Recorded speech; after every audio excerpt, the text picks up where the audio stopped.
Oh my goodness. The house did not sell. This is an emotional roller coaster, guys. We're going to talk to you about what happens if your property didn't sell. What are the strategies that you can use to get you sold?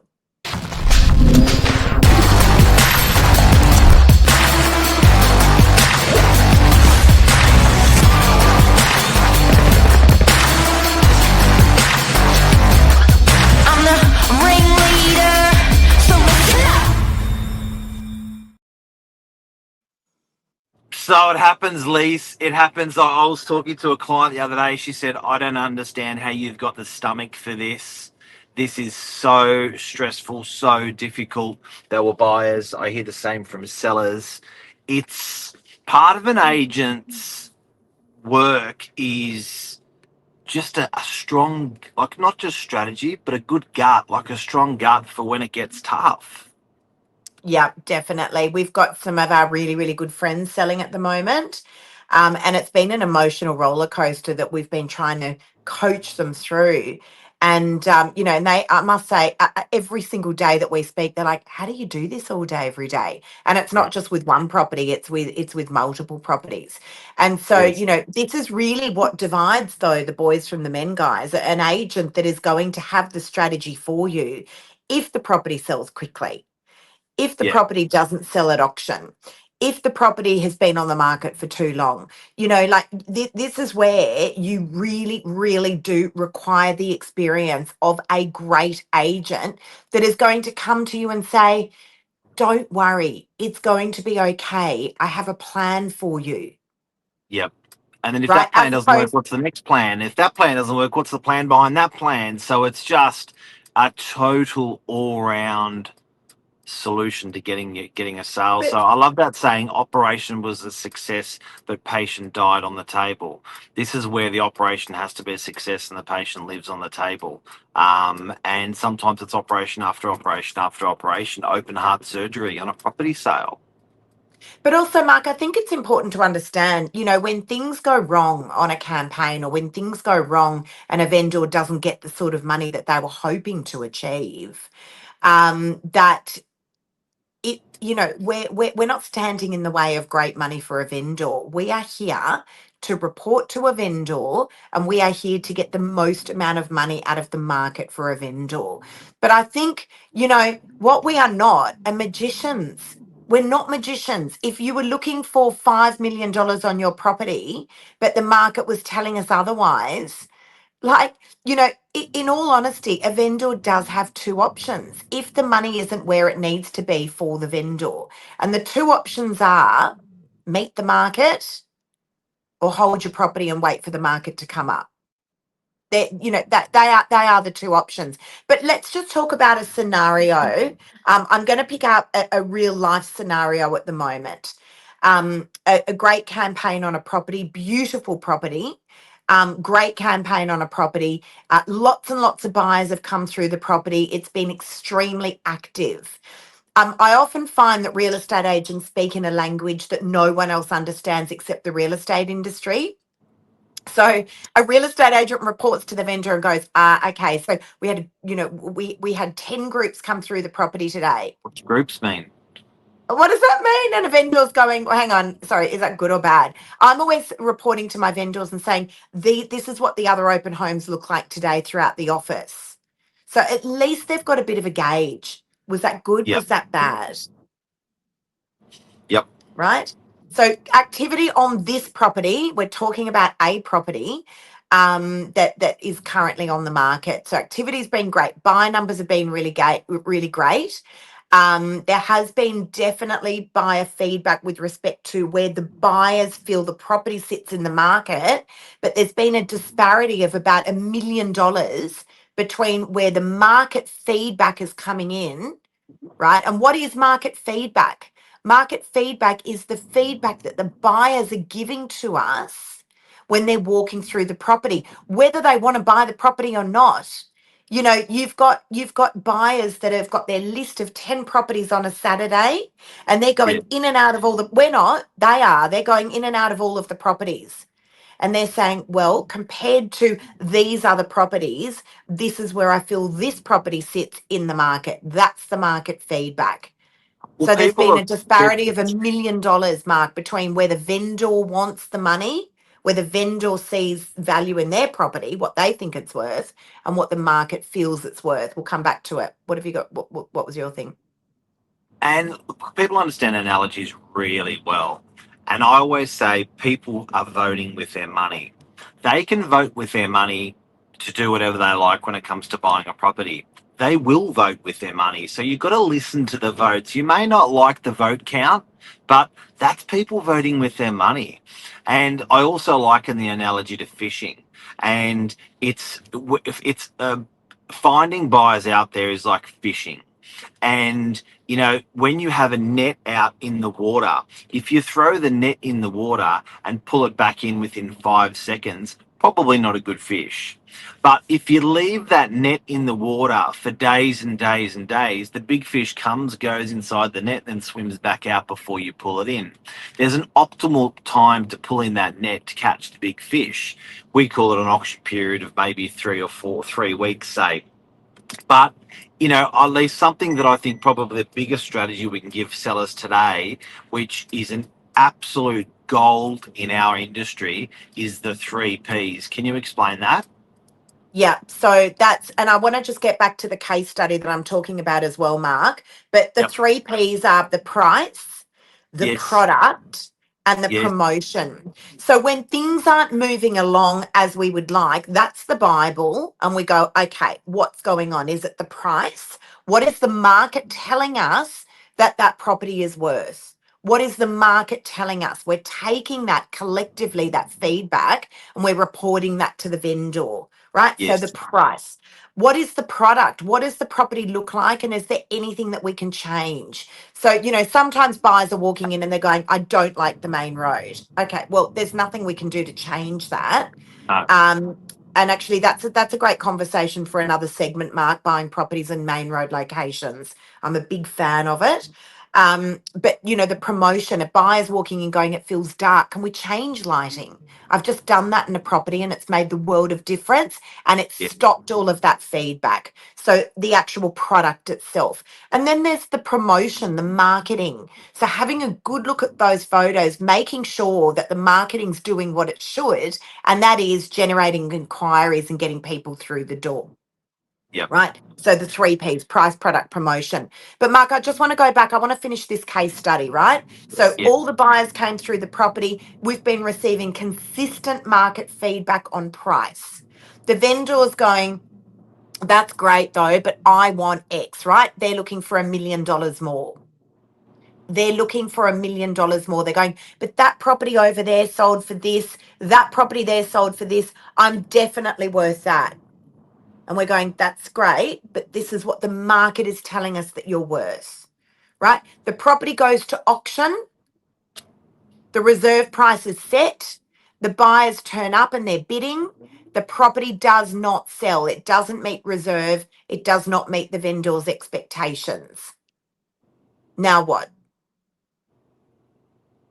Price, product, promotion. Price, product, Price, product, promotion. promotion. Price, product, promotion. That's right. So, and here's the thing. So a vendor that says, well, I'll just wait. I'll just wait. Now, let's just look at this. Fair enough. And you can, because the options are you can meet the market or you can hold your property. So you have absolutely every right to hold your property. Yep. Every right to hold your property and hold it until when? Because we never know when the market's going up. So you have a look at the moment at what the real estate market's doing and you go, okay, we're looking at definitely those interest rates are going to come down, right? But that first 0.25 of, well, whatever it's going to be of interest rates coming down, does that mean the market instantly is going up? Well, I think it's factored into the market already, but that's another topic. Like, I think people are already paying more because they know interest rates are going to come down. Or are you waiting Okay. post the election? Like there's always Whatever. something going on, guys, in Yeah. the world that where a vendor says I'll wait and a buyer says I'll wait. There's always something going on in the world. But the reality is this if you can sell your property for where the market's at, the highest price that we negotiated for you, because this is an auction, right? We're not talking about private treaty at the moment. This auction scenario where all the best buyers in the marketplace were brought to the auction ring. Yep. And they all voted with their money. Yep. That was it. So wait, what are you waiting for? You're waiting for the buy numbers were phenomenal. So are we waiting now for the unicorn to come flying through the door? The other thing is at the moment it's a very So, Lisa, balanced are you market. saying just reduce the price and sell it if you don't? If you're heartbroken after a failed sale, which is what today's topic is, what do you do next? You just reduce the price and sell it? No, you don't reduce the price, Mark. It's not about that. The market spoke. The market spoke, right? And Reduce it that's from where what? and that's where it ended up now. But reduce it from what? From the vendor's expectation. So that's what the vendor wanted, but Yeah. this is what the market said, guys. That's why we advertised it. That's why we took it out to the database. That's why it went onto our social media. This particular property was all over realestate.com and Domain. So The people Mr. and Mrs. voted. Vendor, the people voted. The campaign did what it was set to do, right? And that was to generate inquiry, negotiate the highest possible price out of the market. And as I Yeah. said, if that doesn't work because you were expecting more, right? And in this situation, the vendor purchased already and got a good price on the property that they bought. Yep. Right? It's a very even playing field out in the real estate market at the moment. Yep. It's It's a a great very, level up. very even playing field. And here's the thing, Mark. And I'm not talking about private treaty at the moment, guys. I'm just talking about this particular auction campaign. The market starts to say this. You've really got about a 1 week buffer there after an auction to pull the deal together. And then the market generally says one of two things: oh, something's wrong with that property, or it's overpriced, because it starts to look like old bread on a shelf after a while. The Yep. buyers then want the shiny new toys that are coming onto the market, Yep. right? I'm talking very, very realistically, guys. That Yep. is the cold, hard truth. Candidly. So yeah, that honestly is the cold hard truth. So let again, they're the options. You look at the price, you look at the product, you look at the promotion, and a great agent is going to be very transparent with where they are hearing and seeing that market feedback. That's it. And so if there's a problem with the actual product itself, i.e., it's on a main road, or i.e. it's next to a school. Some buyers love that, some buyers don't. That these things are going to have an effect on the price. You need to hear what the market has to say about that. That's Yep. the truth. They're the buyers. They're the market.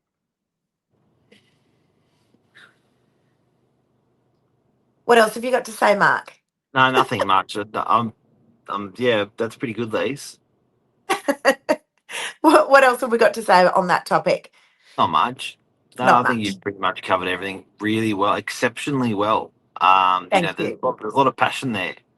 A lot of Uh, passion. But a lot of as I passion. said, guys, that is literally the cold hard truth about it. Yes. A vendor always wants the most amount of money, and a buyer always wants to pay the least. Our job is to negotiate the most amount of money out of that market for you. But again, I can't reiterate what we are not magicians. And so, at the end of the day, the vendor has those two choices. Well, Meet the sometimes it's market where hard. it's at.